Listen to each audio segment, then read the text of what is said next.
Alright, this video is going to be a quick review of the eZee electric bike conversion kit.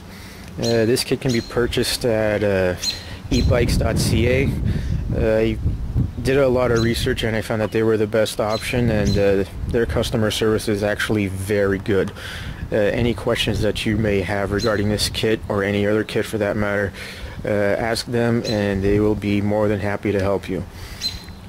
My first contact with them was nothing but questions, and they answered them and actually made the decision for me to buy this kit.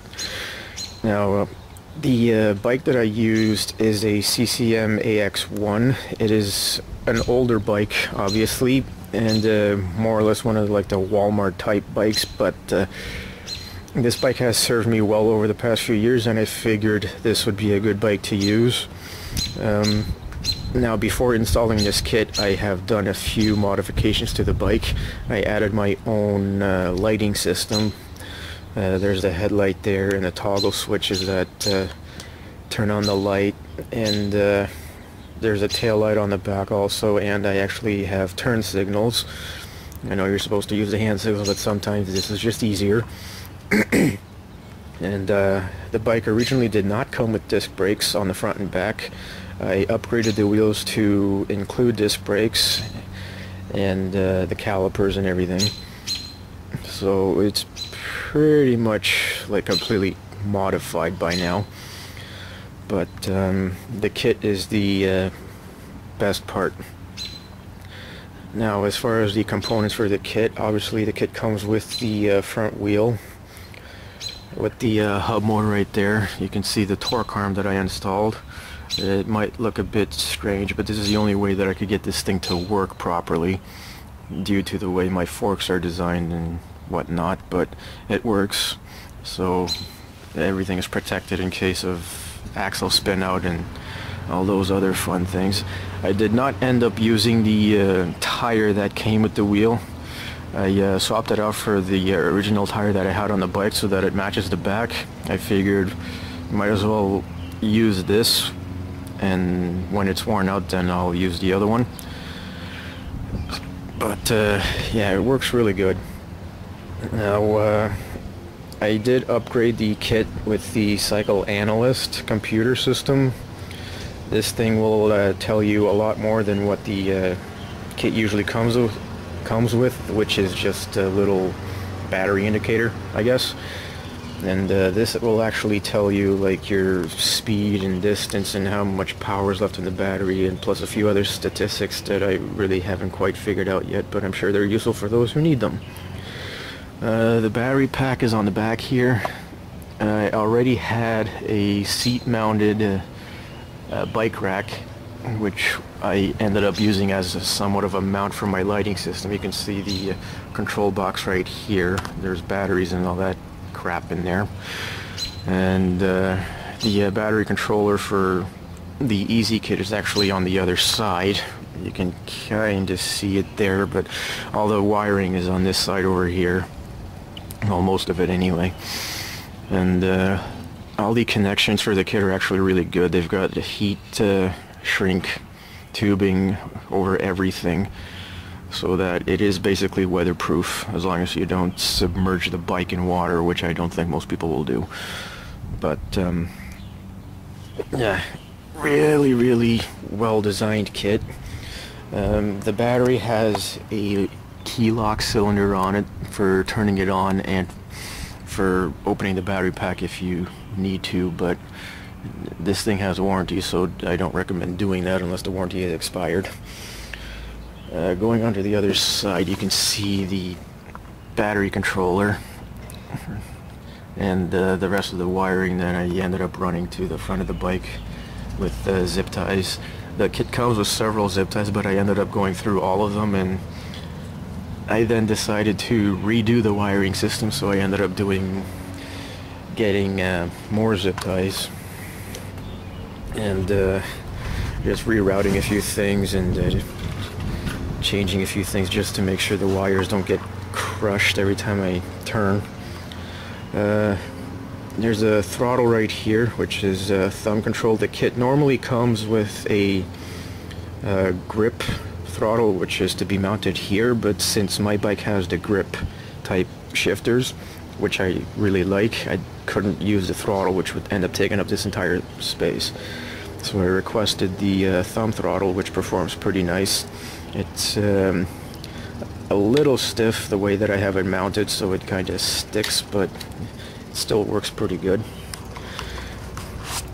Now, if I happen to turn this thing on, it comes with the keys, two sets of keys actually. Just put the key in, turn it on. This might be a bit hard to see because of the sun, but yeah. Yeah, there's the voltage right there. Underneath is the watts you're using while you're moving. There's the lower right corner that changes between your distance and the total amp hours used for this battery cycle, which is kind of cool. And then right above that is the speed. Now on this bike, this thing tops out around 31-32 kilometers an hour on level ground. Obviously going downhill you can go faster, but not really that much faster. I've gone maybe up to 40, but I wouldn't recommend trying to go too fast. And the battery charger is right here. You just basically plug it into a regular outlet. The other end plugs into the battery pack. There is a port on the other side. And overall, I am very satisfied with this kit. It is a little on the pricey side depending on what your budget is, but I think it's well worth it. This will save you a lot of money on gas, since you will not have to use a car. So if anybody is thinking of converting a bike or buying an electric bike, I would highly recommend this kit, just because of the ease of installation, and it'll pretty much convert any bike that you have into a really efficient mode of transportation. So shortly I'll have some videos of the bike in motion so that it can be demonstrated. Okay, forgive the shakiness here, but I'm kind of riding with one hand to hold the damn camera. So this is the bike in motion under pedal power, just like any other bike. When you turn the throttle up to start the motor, this is as loud as it gets. It's just a little whine, and that's it. Very quiet operation. Most people won't even know it's electric. Now, aside from the wind noise here, you can hopefully see the screen a little bit, showing the speed and the watts being used and how many volts are left on the battery.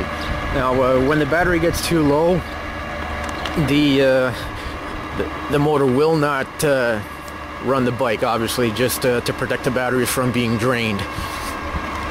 But other than that, it's really good. Like, it's pretty decent speed here. Doing 31. You can reach 32 on a good level grade, but other than that, I got a traffic light up here, so I'll have to slow down. But yeah, still a really good performing kit. Okay, this will show you the hill climbing ability of this kit.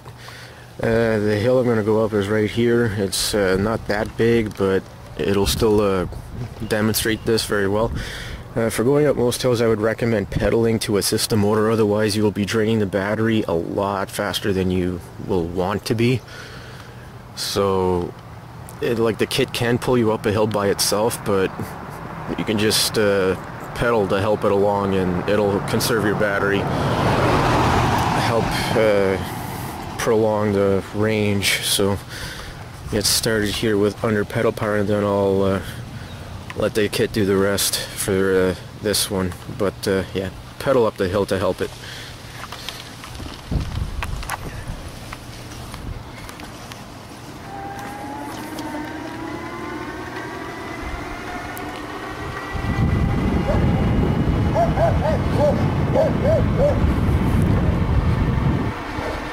You can see doesn't struggle that much. This is a small hill, but it has plenty of power to go up.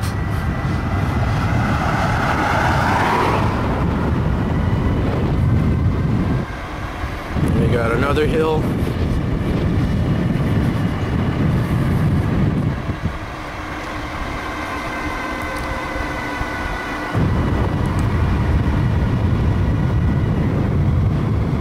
And that's it.